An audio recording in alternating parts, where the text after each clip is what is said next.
Welcome back to the Daily Dribble podcast, guys. As always, I'm your host, Nick Zammit, here back with another installment of our NBL-focused show for another week. This week, looking at the start of free agency. Now, kicked off last Thursday with, I tell you what, a hell of a bang. There's been a couple of notable trades, a couple of pieces moving to and froing across the nation, as well as a potentially league-altering, let's say, trade involving the Cairns Taipans and the Perth Wildcats that I'll get into very momentarily. But I tell you what, it is kicked off with quite a bang. I've said it the last couple of weeks, despite the season being over, the news is still coming thick and fast. So certainly looking forward to getting into that one very, very shortly. Although, before we do so though, guys, a couple of quick housekeeping points. Once again, a big thank you to both Stadium Scene and The Cover, two tremendous networks doing tremendous things for not only us, but a multitude of other content creators across Australia, New Zealand, America, Canada. Very, very thankful for all their continued hard work and support of us, as well as all those other content creators out there. We are very appreciative to both Stadium Scene and The Cover. As well, guys, continue to stay up to date with all of our socials, Facebook, Instagram, YouTube, Twitter, TikTok, as well as subscribing wherever you listen to the show, whether that's Apple Podcasts, Spotify, or if you're watching this one on YouTube, be sure to subscribe there as well. You'll get quite a good look at my fluorescent white shiny skull at the moment. It's quite a Jekyll and Hyde situation with me and the old lighting. I know last Friday night with Ro, had a blast doing that episode as well, focusing on all the NBA teams, giving a compliment out to the teams whose seasons are about to end. Had a lot of fun doing that, but my skin had quite a nice, a darker tanned complexion, which is accustomed to how I normally look on a day-to-day basis. But tonight, the white glow is, these lights aren't doing any favors for me whatsoever. So if you are watching on YouTube, have a giggle, throw a like, and drop a subscribe, guys. We really do appreciate it. Okay, without further ado, let's get into some odds and ends. Starting quickly with the news that the Southeast Melbourne Phoenix have signed Mike Kelly as their new head coach. He was a former head coach of the Cairns Taipans and most recently an associate head coach of the Perth Wildcats.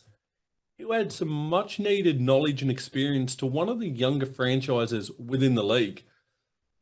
Granted, they've only been around a couple of years, but they've had quite a good run, I would say, thus far. As a whole, they haven't, climbed the top of the mountain yet. But for being one of the newer franchises within the league, I think Mike Kelly could be the piece that takes them to that next level. His wealth of experience as a player and coach, I think, will be able to really be showcased in this squad.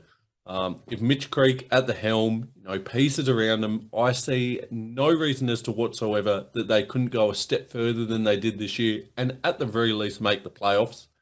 And from there, who knows what will happen? But I think this is a really good appointment by the front office there. Mike Kelly, as I said, with the Perth Wildcats there, he really brought a heart and soul to them. There with Trevor Gleeson as well. Really formed quite a dynamic little tandem there. And, I see nothing but positive things coming from this appointment for the Phoenix. So very well done there. In other news, LeVar Ball. Now, a guy who's somewhat been out in the wilderness the last probably 6 to 12 months, been pretty quiet by his normal standards. LeVar Ball came out during last week and made the claim that LiAngelo Ball, the third of the three Ball brothers, wants to suit up for the Breakers next NBL season. Now, we saw the pulling power that LaMelo gained once he came down here with the Illawarra Hawks, making his presence felt in the Gong. It kind of coincided with the league and its really strong upwards growth trajectory. As they say, any publicity is good publicity, and LaMelo gained quite a lot of that for the league. I see no reason as to why LiAngelo couldn't do something similar, probably not quite on the same scale, but he's a household name. The Balls are household names. The coverage I think this would gain, paralleled with what the league's doing at the moment in terms of its quality, in terms of its viewership, I think it could just compound that growth. So For me, I would love to see this. I think it would be great for the league, great for ratings, and I certainly think that Leangelo could well enough hold his own within the league and possibly push for a spot in the NBA. So exciting things there.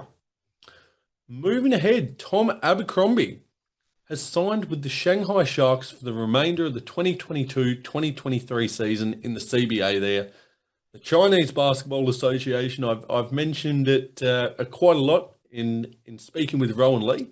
I'm a big fan of the league. It is some fun players in this, and Abercrombie now joining. He's got a team option to extend for the 2023-24 season, but thus that will end his tenure with the New Zealand Breakers, a career that spanned 14 years, including 4 NBL championships, becoming the club's all-time points leader and appearance leader. Just a phenomenal career there in the NBL for Tom Abercrombie. It's a shame that he didn't go out there with the title a couple of weeks ago against the Sydney Kings, Game 5. Kings clutching up in that one off the back of Angus Glover.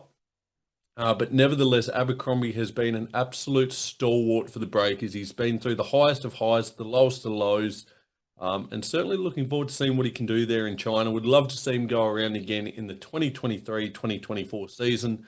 But, you know, we'll go down in New Zealand basketball folklore.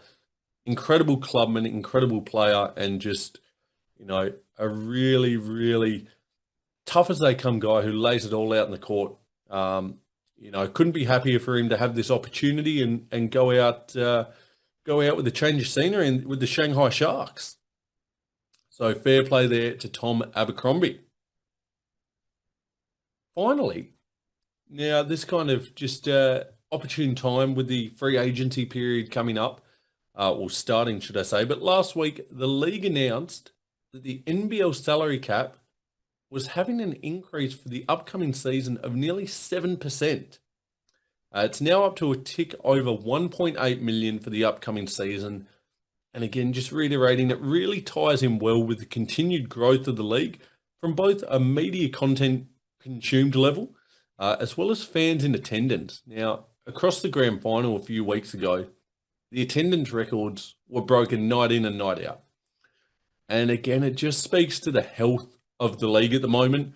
As well, during last week, Larry Kesselman expressed his desire for Gold Coast to be the next expansion team. And again, you know, that expansion is still at the forefront of his mind.